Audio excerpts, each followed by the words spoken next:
Ooh-wee, Mama Chi got angry in the last video. Sorry guys. I don't know. Something about people like doing mean things to spirits just makes me angry. I don't know. I guess I'm just that kind of a person. So anyway, more spirit stuff, because I guess this is like the ghost mass or something. Get it? Christmas. Ghost mass. Haha! So funny. Anyway, I don't have this kind of a like Christmassy feeling. Juletide. Nah. I feel like talking about paranormal because it's been questioned a lot, or I get questions about it a lot, many times. So I think that it's more beneficial to talk about paranormal instead of something else. So yeah, we're gonna do that today too. So yeah, grab your coffee and let's continue. Yes, on the paranormal front. So basically, today's video is about how to know whether or not to banish a spirit out of your house. Haha, bye Chi. Basically, this is just my own opinion. I'm gonna go into how to banish, but I think that you're gonna need someone first and foremost. If you are not a witch or a priest, you might need somebody else's help for doing that if things continue.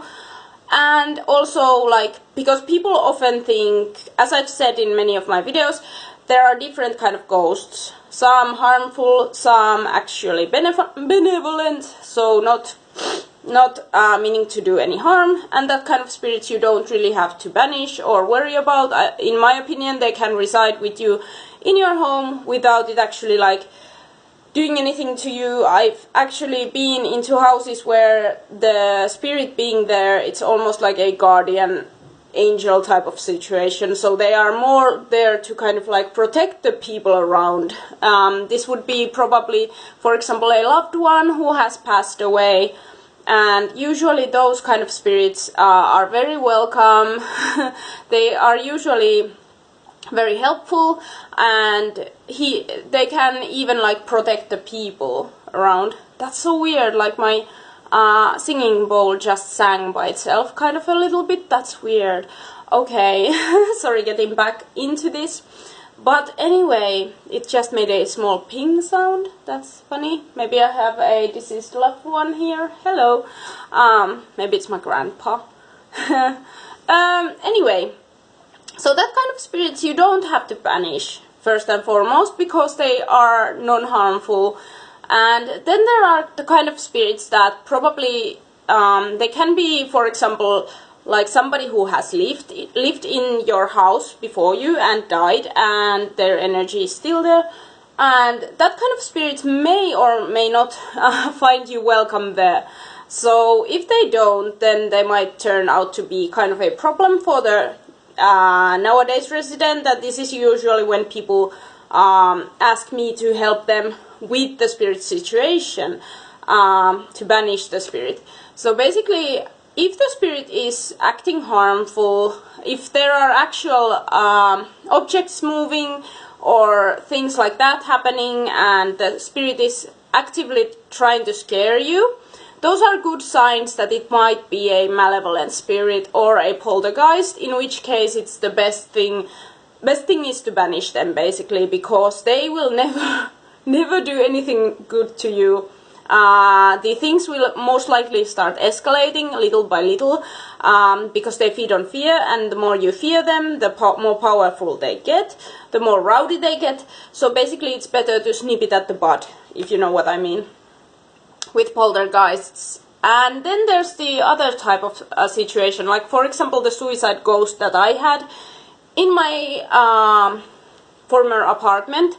That kind of spirits, they can be like, they're not per se dangerous, but they can be like annoying and like causing you sleepless nights and things. And in that case it might be good to kind of like banish them too, because if you can't live your life normally, then, and the spirit is like haunting you or targeting you, like in my case the girl ghost didn't like me at all, that's when you might want to like banish it, because it's just too much stress for you and for no reason, basically.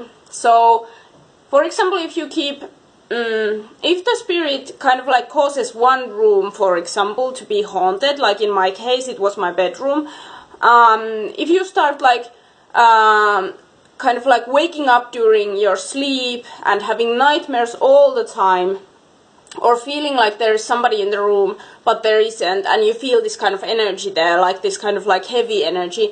Usually when there's a kind of like malevolent spirit, you can feel a heavy energy that feels mainly on the chest area, and it feels, the whole room feels heavy.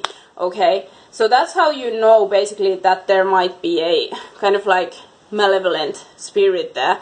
And also you can usually feel them as a cold spot somewhere. It can be also a good spirit, but you usually know where they are, and you can feel this kind of like, usually you can feel a lot of fear and this kind of like danger around you. And there's usually no reason for that.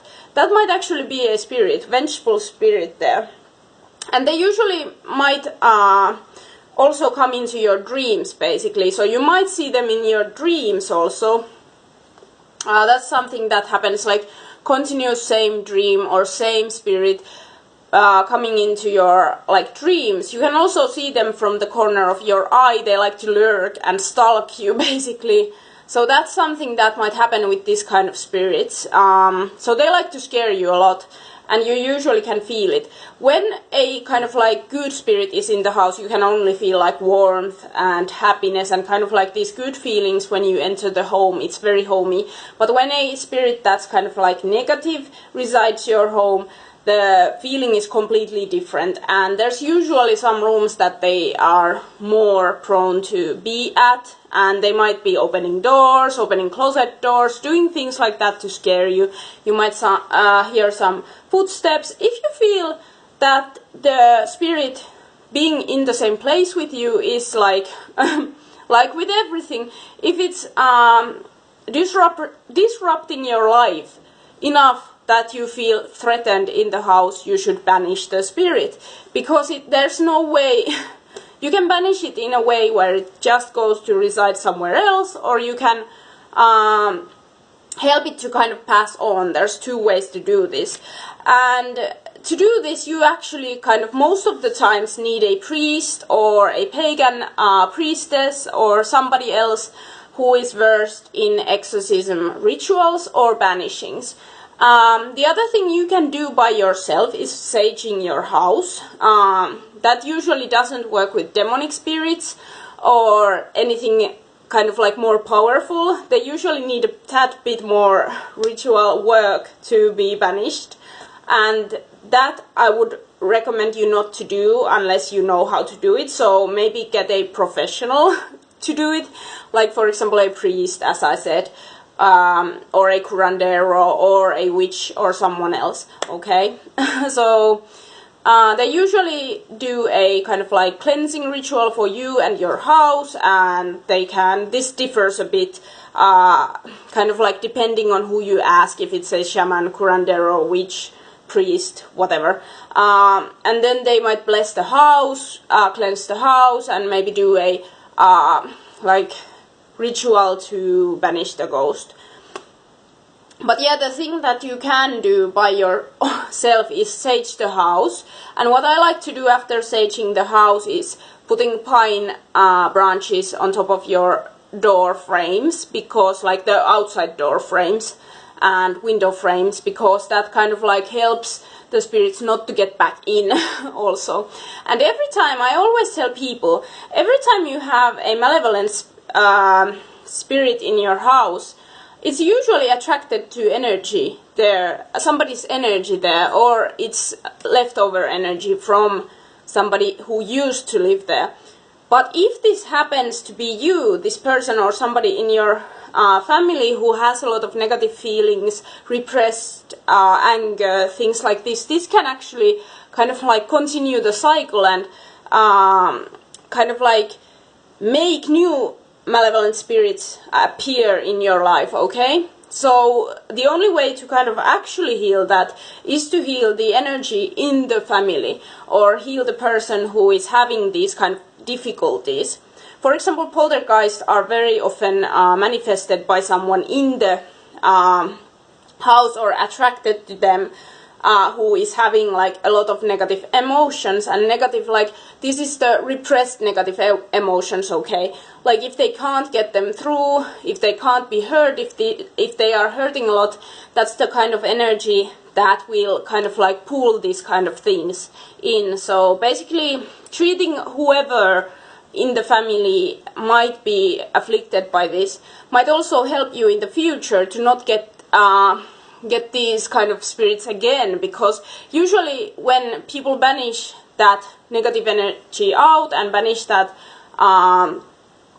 spirit out, if there is the source, kind of the source of the negative energy, if it's not treated, then there's going to be more spirits in the future probably, or that's possible.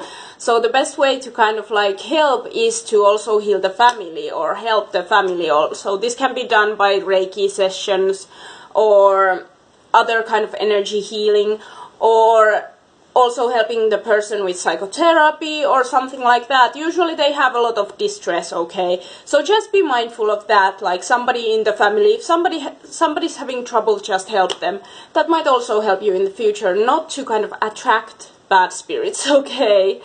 And I guess that wraps up everything, and leave me comments down below if I missed something, or if you are still wondering about something, I might make another video. This was just a general kind of idea on, because people don't know this stuff, so yeah, here's from Chi, and Chi's experiences about the subject, okay?